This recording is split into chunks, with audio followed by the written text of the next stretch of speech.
Okay, we were talking about immunotherapy and cancer, and one of the topics, one of the thoughts came to mind was that, these are great therapies when they come out. Obviously, President Carter basically got the benefit of that because he's a president or an ex-president, and but in general terms, is who can afford that particular type of therapy, and how available is it? So that's one of the discrepancies in our system that unfortunately will exist for some time, and that just. For me, it's like take care of yourself, do the best job you can so you don't place yourself in that arena where you become dependent upon the availability of something. We live in Pahrump where even the availability of a specialist is hard to come by. And I believe the Hope Cancer Center is one of the centers up here providing some form of chemotherapy. But you're an elderly person and you're trying to get to Vegas for treatment. I mean, it's like next to impossible to get that. So, Ray, welcome back. Yeah, Doc. Chuck had an interesting deal about this immunotherapy. But what I've been watching is what they call genetically modified viruses. Mm-hmm. And 60 Minutes had a report about 3-4 months ago as far as brain tumors, and it was genetically modified polio virus. And it seemed to work on some of these cases till they tried to give too large of a dose and they started killing people. The second one was for skin cancer, genetically modified herpes virus. But yet, if it seems like the trickle-down theory is not working here. The doctors in the business, like skin doctors, dermatologists, they have no knowledge of this. How could it be? You'd think if there's a discovery like that, everybody'd be right on top of it, ready to do something about it, and yet it doesn't happen. If you were to talk to a doctor about a problem that you saw on TV and everybody should know about it, shouldn't they at least say, I heard about that, I'll look into it, instead of like, what's that all about? And that's just my comment. It's really upsetting to me that it takes so long to get down to the common people. Like, congratulations to Carter, and I heard it just like Chuck did. But I mean, it's just amazing to me. If they got something, why not let everybody have it? Yep. So if you could comment on that, I'd appreciate it. Thank you. Hey, you got a good show today, buddy. Yeah, thank you. Yeah, that certainly is true. That's what I was saying. You trying to get some form of treatment, and you hear about something along that line, and it makes the news because news is spectacular. I mean, that's what's going to sell advertising. But to get that product or to get into a tertiary center where they're doing that particular therapy requires, some kind of entrance pass, and that's the unfortunate dichotomy that exists in our system between those that can have access to that particular care and those that don't, and maybe that's why it's not so readily available to those things. But on the flip side of that, cancer prevention. Making sure you're keeping up with the things that can prevent or at least detect cancer in an early stage is something that it needs to be mentioned along with that. I mean, why go through the trouble of getting something when there are tests out there that can actually help you prevent getting that? And that's what at least Medicare and some of the other payers are looking at doing, is trying to incentivize patients as well as practices as well as physicians to educate their patients for preventative screening, and getting into seeing a doctor on a regular basis to look at those moles, to see if they might be potentially cancer, to deal with lesions when they come up, to deal with problems in your diabetes, getting tighter control, getting those things that can make a huge difference down the road to prevent you from having the needing those systems or those referral hospitals or the research hospitals.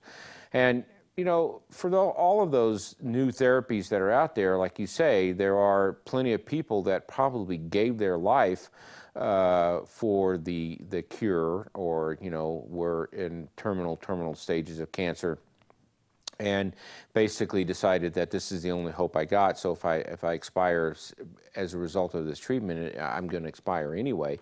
So I might as well give the benefit of that. So we don't always hear about how a drug came to market and what happens. I do know that there's a big discrepancy between those drugs in Europe and they are here. They don't have quite the litigious society that we do here for drugs in Europe. So when they're over in Europe and people have problems, they just don't sue. So therefore, over here, it's now become, you know, like a second job for some people to look out for problems and side effects of that. So you're one of those people that have to take Xarelto because you got a blood clot, because you basically didn't take care of yourself, or, you know, some other problem that probably could have been prevented. And now you develop a gastrointestinal bleed, and now you're going to call 1-800, you know, get me some money because, you know, I had this particular problem. And where's the lack of responsibility for you, the patient, and you, the population, on these particular things? You know, you're going to do the crime. You might as well be prepared to do the time. And if you're not taking care of yourself, you're not preventing these diseases, and now all of a sudden you want people to save you. Look at the smokers of the world, the people that continue to pay high dollar prices for cigarettes and then need to be on oxygen inhalers and things of that nature and go to the hospital and spend thousands and thousands and thousands of dollars to get out of an infection when, you know, they just don't want to quit. So where does that all pan out? So, Chuck. Hey, Doc. What a great show. And God, you're such a great doctor with a brain. It's so unusual. No, thanks. At any rate, in a related article, and I think everything's related regarding the system, the future, either we're going to be pure slaves or this nonsense is going to come crashing down. And one of the hopes I find is around, of all things, marijuana. And I know you've talked about it on multiple shows, but there's an article today I read on the amount of cannabis confiscations on the border with Mexico. Dropped from a high of 4 million pounds in 2009 to 1.5 million last year because of the legalization of marijuana. And they cited Colorado and said the economic boom in Colorado has never been seen before in the state, and they actually have trouble trying to figure out where the money is going to be spent. And in other words, by legalizing the drug, you're doing two things. You're reducing or eliminating even the amount of money that the cartels and all the rest make off it, which will eventually put them out of business, something $1 trillion hasn't been able to do since the Nixon era. And at the same time, you're opening a revenue source for the government, which can actually turn into something of tremendous benefit to schools and you know, all kinds of different avenues. And I really do. I see a tremendous change. That's the system simply can't keep going, and it's getting nearer and nearer. I follow economics in Europe and all that stuff every day. That's one of the good things about being retired. Yeah. You can spend all day as a geek. Yeah. But anyway, I really do. I think we're reaching a real pinnacle in the history of the world, really, where either we're going to go down that road to pure slavery or this nonsense is going to come to an end. Right. So anyway, thanks. I love the show tonight. Thank you. Yeah, I guess I think your term pinnacle is basically the same I would term as a tipping point. And the tipping point is, you know, which way is it going to, which way are we going to fall? You know, we're going to fall forward with progress, or we're going to fall backwards, you know, into a darker era. And certainly something has to give in every aspect of our life, and I don't know. I don't know what the answer is. I just see, on the one hand, a lack of responsibility for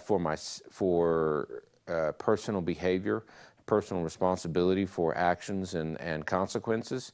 I see it all through our government as people get away with trashing our Constitution and violating our laws, and then we expect other people to obey laws, and we expect that the elite can get away with it, but we as the average citizen can't. That can't go on forever without some serious consequences, and we're already facing those consequences in a day-to-day world. you know, the defense of, well, if President Obama can do it, why can't I? Because he's a president and I'm not. You know, it just, I don't know where it all ends and where it all goes, but I think what I would say is that each individual has the right to do whatever they want to do, but the ability or the responsibility of society as a whole to take care of someone who doesn't take care of themselves is where I think where it ends. As resources get stretched, as more people come online to use the healthcare system, which I totally agree with. You know, you're going to have to understand that the resources to take care of people are going to be limited. Nobody can continue to pump out all of this stuff without some consequence of it being on the economic set. And I think things are shifting in the right direction. I just don't know if it's all gonna cave in. But this is in every aspect of our life, from government intervention to total control, to total slavery, through control of money, through control of what we do. But you know, as long as people still have a mind and people still can think, I think we still have hope. And that's all I can say. I think it's up to us each individually to take care of ourselves, to take care of our body, to try and do the right thing when no one's looking, and let the results fall out where they may. So we'll pick that up when we come back from break, but really, really good mix of politics and medicine. So I got to be careful there too, but thanks. We'll be right back.